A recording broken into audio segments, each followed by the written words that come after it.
வணக்கம். சற்று முன் கிடைக்கப்பெற்ற மிக முக்கியமான செய்தி ஒன்று வெளியாகி உள்ளது. திராவிட முன்னேற்ற கழகத்தின் அமைச்சர்களை மிரட்டும் திமுகவின் கூட்டணி எம்எல்ஏ. ஒட்டுமொத்தமாக திமுகவினர்கள் எனது தொகுதியில் கால் வைக்க முடியாத அளவிற்கு எனது ஊர் மக்களை உங்களை விரட்டியடிக்க வைப்பேன் என்று பேசியுள்ள வேல்முருகனால் தற்பொழுது திமுகவிற்கு மிகப்பெரிய ஒரு தலைவலியாக மாறிவிட்டது. சட்டப்பேரவையில் ஸ்டாலினையும் துரைமுருகனையும் மிகப்பெரிய அளவிலான விமர்சனத்தை முன்வைத்தார். இவர் பேசியது அவை குறிப்பில் இடம்பெறாது என்று சபாநாயகர் பேசியதும் சர்ச்சையை கிளப்பியது. பண்ருட்டி தொகுதியில் திமுக கடந்த 3 ஆண்டுகளாக எந்த ஒரு நலனும் செய்யவில்லை. கூட்டணி கட்சி என்பதற்காக அவர்களது அடிமை நான் கிடையாது. என்னை தேர்வு செய்த எனது மக்களுக்கு நான் உண்மையாக இருக்க விரும்புகிறேன். அதனால்தான் இப்பொழுது ராஜினாமா செய்வதற்கும் நான் முன்வந்துள்ளேன் என்றும், தற்பொழுது இடைத்தேர்தல் நடந்தால் திமுகவின் அமைச்சர்களோ அல்லது முதல்வரோ ஊருக்குள் நுழைய முடியாது என்றும் பேசியிருப்பது மிகப்பெரிய அளவிலான சர்ச்சையை ஏற்படுத்தியுள்ளது.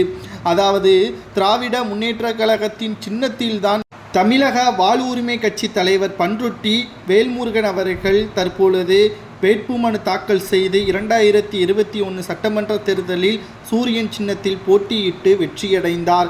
ஆனால் தற்பொழுது எங்களது தொகுதிக்கு எந்த ஒரு நலனும் செய்யவில்லை. திமுகவின் கூட்டணியில் இருப்பதை விட பதவியை ராஜினாமா செய்து இடைத்தேர்தலை சந்திக்க உள்ளேன் என்றும், இடைத்தேர்தல் அறிவிக்கப்பட்டால் பிரச்சாரத்திற்கு திமுகவின் அமைச்சர்களோ அல்லது முதல்வர் ஸ்டாலினோ ஊருக்குள் வர முடியாத அளவிற்கு மக்கள் விரட்டி அடிப்பார்கள் என்றும் தெரிவித்திருக்கிறார். அதாவது கடலூர், விழுப்புரம் உள்ளிட்ட மாவட்டங்களில் வெள்ள பாதிப்பிற்கு 2000 ரூபாய் நிதி வழங்கப்பட்டது. கடுமையான விமர்சனமும் இது மிகப்பெரிய அளவில். இந்த நிலையில்தான் எந்த ஒரு வசதியும் திமுகவின் அரசால் எங்களது தொகுதிக்கு செய்து தரவில்லை என்று கூறி எம்எல்ஏ வேல்முருகன் அவர்கள் தனது பதவியை ராஜினாமா செய்ய உள்ளதாகவும், விரைவில் இடைத்தேர்தல் வரவுள்ளது, ஆகையால் இந்த தொகுதியில் திமுகவின் அமைச்சர்கள் உள்ளே வர முடியாத அளவிற்கு எமது மக்கள் செய்வார்கள் என்றும் கூறியுள்ளார்.